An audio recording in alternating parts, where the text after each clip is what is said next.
நான் போடுற வீடியோவில் நிறைய சகோதரிகளுக்கு சந்தேகம் இருக்குது. அது என்ன சந்தேகம் அப்படின்னா, கொக்கி பட்டியும் நூல் பட்டியும் முன்ன பின்ன வராமல் இருக்கிறதுக்கு ஒரு வீடியோ போட்டிருந்தேன். அதுலேயும் சந்தேகம் வந்திருக்கு.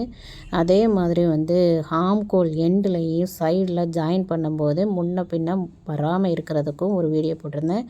அதுவும் சில சகோதரிகளுக்கு குழப்படியாக இருக்குது. அதனால் ஒரே வீடியோவாக போட்டுடலாமேன்னு சொல்லிட்டு இது பேக் பீஸு. இப்போ பேக் பீஸை தான் நம்ம ஃபஸ்ட்டு ஸ்டெப்பாகவே என்ன செய்கிறோம்னா, சைட்லலாம் மடக்கி தைச்சிட்டு அதுக்கப்புறம் டாட்டெல்லாம் பிடிச்சி அதை ஃபினிஷிங் பண்ணி முடித்ததுக்கப்புறம் இந்த ஹாம்கோல் எண்டில் தான் என்ன ஆகுதுன்னா, சைடு ஜாயின் பண்ணும்போது முன்ன பின்ன வருது. இப்போது இந்த முன் பக்கத்தை நம்ம கொட்டியெல்லாம் பிடிச்சாச்சு. கொட்டி பிடிச்சி கொட்டிக்கு கீழே, அதாவது ஜஸ்ட்டு பட்டி கீழே உள்ள சின்ன பட்டியெல்லாம் பிடிச்சாச்சு. இந்த சின்ன பட்டி பெருசாக இருக்குது அப்படின்லாம் நினைக்க வேண்டாம். அதுக்கும் ஒரு டிப்ஸு இருக்குது பாருங்கள். இப்போ லெஃப்ட் அண்ட் ரைட்டு ரெண்டையுமே நம்ம ரெடி பண்ணிட்டோம்.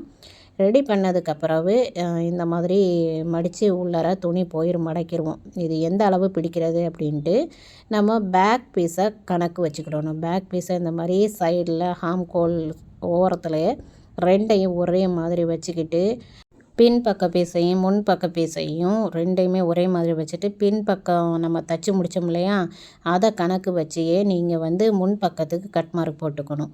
அந்த சைடு அந்த பீஸை போட்டு தான் நீங்கள் மார்க் பண்ணி கட் மார்க் பண்ணணும். அதே மாதிரி இந்த சைடு, அதாவது லெஃப்ட் அண்ட் ரைட்டு வரும் இல்லையா, நம்ம எப்படி ஷோல்டர் ஜாயின் பண்ணுவோம் எடுத்து வச்சு, அந்த மாதிரி நம்ம இந்த ஹாம்கோல் எண்டில் இந்த மாதிரி கட் மார்க் போட்டு முடிச்சுட்டு அதுக்கப்புறவு இந்த கொக்கி பட்டி நூல் பட்டியும் முன்ன பின்ன வராமல் இருக்கிறதுக்கு ஒரு டிப்ஸு சொல்லியிருந்தேன் இல்லையா, அதையும் நம்ம என்னென்னா எப்படி பண்ணுறதுன்னு பார்க்கலாம்.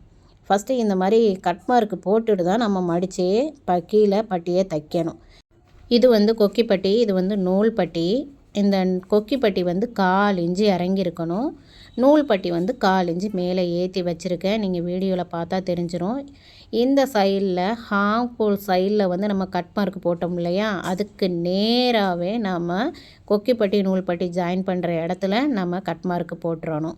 இப்போ இந்த பட்டியெல்லாம் மிச்சம் மீதி இருக்க பட்டியெல்லாம் உள்ளே மடக்கி இந்த மாதிரி தைச்சிட்டோம் அப்படின்னு சொன்னோன்னா ஃபினிஷிங்காக ஆயிரும். அதுக்கப்புறவே நம்ம கொக்கி பட்டியையும் நூல் பட்டியையும் ஜாயின் பண்ணிவிட்டு, இதில் முக்கியமான குறிப்பு என்னென்னா, நீங்கள் எந்த பட்டி நீங்கள் கொக்கி பட்டியாக சூஸ் பண்ணுறீங்களோ, எந்த பட்டியை நீங்கள் நூல் பட்டியாக சூஸ் பண்ணுறீங்களோ, அதை லெஃப்ட் அண்ட் ரைட்டு எந்த சைடு சூஸ் பண்ணுறீங்களோ அதை நீங்கள் கரெக்டாக எடுத்துக்கிட்டு கொக்கி பட்டியை மட்டும் 1/4 இன்ச்சு இறக்கணும். நூல் பட்டியை 1/4 இன்ச்சு மேலே ஏற்றணும். அப்படி ஏற்றி தைச்சிட்டு பார்த்தீங்கன்னா நேராகவே இருக்கும். உங்களுக்கு முன்ன பின்ன வரவே வராது.